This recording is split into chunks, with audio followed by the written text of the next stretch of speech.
Bom, como a gente viu na aula anterior, todos os estímulos vão ser convertidos em potenciais de ação, naqueles neurônios sensitivos primários. Mas se todos os potenciais de ação são iguais, como é que o nosso cérebro consegue discernir se eu estou sentindo uma temperatura, ou um gosto, ou um som? Bom, isso acontece porque o nosso sistema sensorial no cérebro consegue determinar qual é a natureza daquele estímulo, qual é a sua localização, a sua intensidade e a sua duração. E tudo isso vai discernir um estímulo sensorial de outro. A modalidade sensitiva é a capacidade que o organismo tem de caracterizar qual é a natureza daquele estímulo. Então, em situações normais, cada receptor somente pode ser ativado por um tipo de energia, ou seja, por um estímulo adequado.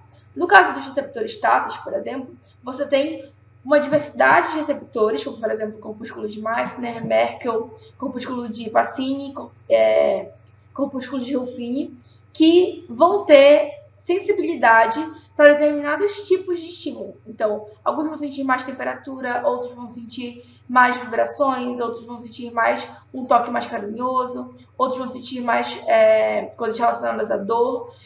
Então, isso é que vai discernir, de fato, como é que o cérebro consegue diferenciar de onde é que está vindo e qual a natureza daquele estímulo. Outro ponto importante para a gente entender a percepção sensorial é entender como é que a gente consegue fazer a localização de determinados estímulos. Isso está diretamente atrelado ao conceito de campo receptivo, onde cada receptor sensorial vai ser capaz de captar informações periféricas de uma determinada área. Esses campos receptivos eles podem ter formas regulares e, frequentemente, eles vão sobrepor. Em A gente tem um experimento onde foi colocado um compasso com pontos separados por 20 milímetros, certo? O que acontece é que nessa região aqui você tem grandes campos receptores de diferentes neurônios. Então a gente tem 3 neurônios diferentes que compartilham o mesmo campo receptor, porque eles estão se sobrepondo, correto? O que acontece nesse contexto aqui é que esses 3 neurônios vão estimular essa célula neuronal secundária aqui, gerando potenciais sublimiares, ou seja, são aqueles potenciais mais fracos. No entanto, o que acontece também é que há uma somação espacial desses potenciais que vão gerar um potencial de ação nessa célula aqui, nesse neurônio secundário. Nesse contexto todo, o que significa esse experimento aqui? Isso quer dizer que quando existe essa sobreposição de campos receptores, esses 2 pontos aqui vão ser lidos como um só ponto. Não vai haver uma discriminação entre esses 2 pontos, porque apenas um sinal vai seguir para o encéfalo para ser interpretado. Justamente porque, por causa dessa sobreposição entre campos receptivos, eles vão ser lidos como um só estímulo. Diferentemente do que acontece se a gente colocar esse mesmo marca-passo em uma região onde são encontrados campos receptivos pequenos, em áreas que são mais sensíveis. Então, quanto menos neurônios convergem, os campos receptivos secundários são muito menores, como está mostrado aqui. Então, eles não vão se sobrepor. Os 2 estímulos que vão ativar diferentes vias seguem para o encéfalo, de modo que os diferentes pontos conseguem ser discriminados. Então, aqui a gente consegue ver um ponto num campo receptivo e um outro ponto num outro campo receptivo, já que eles não se convergem.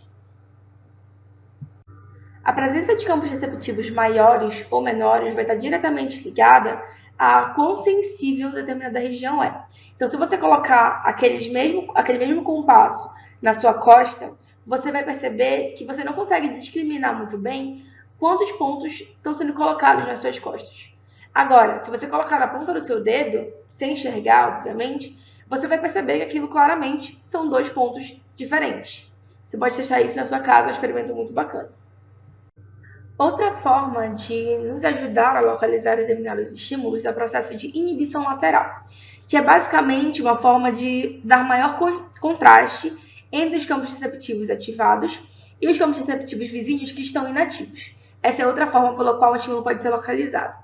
Então, aqui a gente tem, por exemplo, quando você recebe uma alfinetada na pele, você vai ativar majoritariamente o neurônio B, mas você também vai ativar neurônios A e C. Então, a gente deve considerar que num estímulo, você também pode ativar múltiplos neurônios sensoriais.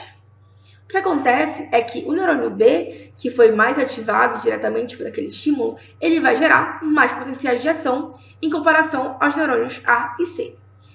Como ele vai gerar um maior número de potenciais de ação, esse neurônio secundário mais ativado vai, consequentemente, inibir esses neurônios laterais, o neurônio A e o neurônio C, impedindo que haja uma progressão dessa informação a ser levada pelos neurônios A e C, uma vez que eles estão menos ativos.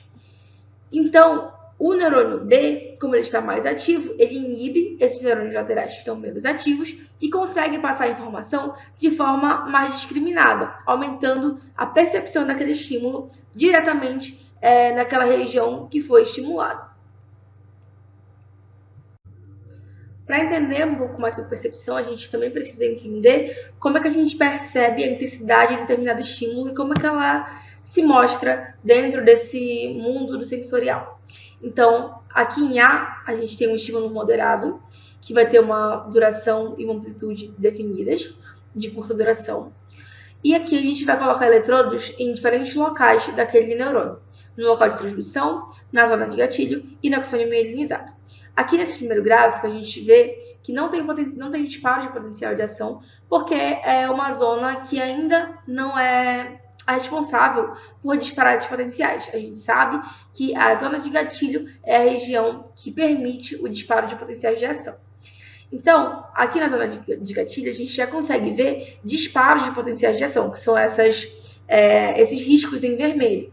Então, a gente consegue ver que durante essa estimulação, esse período curto de estimulação, a gente teve uma resposta daqueles neurônios disparando potenciais de ação.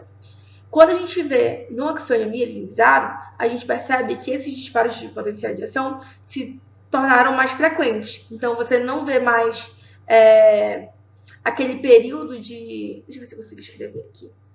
A gente não vê mais aquele período de subida que a gente vê aqui.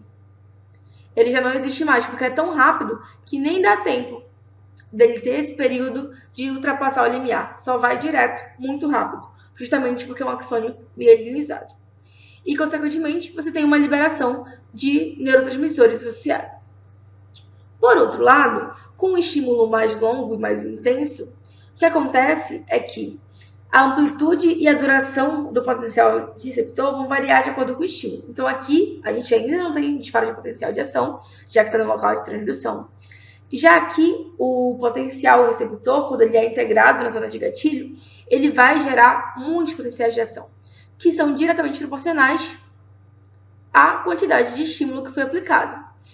Quando a gente chega aqui no axônio mielinizado, isso se torna ainda mais evidente, uma vez que se repete aquele fenômeno de que não dá tempo de ter aquela subida que é observada na zona de gatilho. O processo fica muito mais acelerado. E a frequência desses potenciais de ação é, então, proporcional à intensidade daquele estímulo. E a duração de uma série de potenciais de ação é proporcional à duração do estímulo. E aqui a gente vê que há uma liberação ainda maior de neurotransmissores, uma vez que a liberação de neurotransmissores também está diretamente associada à frequência de disparos de potencial de ação. Então, como eu falei para vocês, se a gente tem um estímulo de longa duração, ele vai gerar uma série mais duradoura de potenciais de ação naquele neurônio sensorial. Só que, se esse estímulo persistir por muito tempo, o que vai acontecer é que alguns receptores sensoriais eles vão ter a capacidade de se adaptar ou simplesmente deixar de responder. Aqui as imagens exemplificam muito bem isso. Então, aqui a gente tem um estímulo chegando num receptor sensorial e foi colocado um eletrodo aqui no início próximo ao estímulo e aqui no axônio do neurônio sensorial, certo? Aqui a gente vai definir que existem dois tipos de receptores em relação à adaptação. São receptores tônicos, que são receptores de adaptação lenta, ou seja, eles demoram um pouco mais para se adaptarem quando existe um estímulo de longa duração. E tem os receptores fásicos, que são receptores de adaptação rápida, que eles rapidamente se adaptam a um estímulo sustentado e se desligam. Como é que a gente consegue ver isso? Aqui a gente tem um potencial receptor comum aos dois.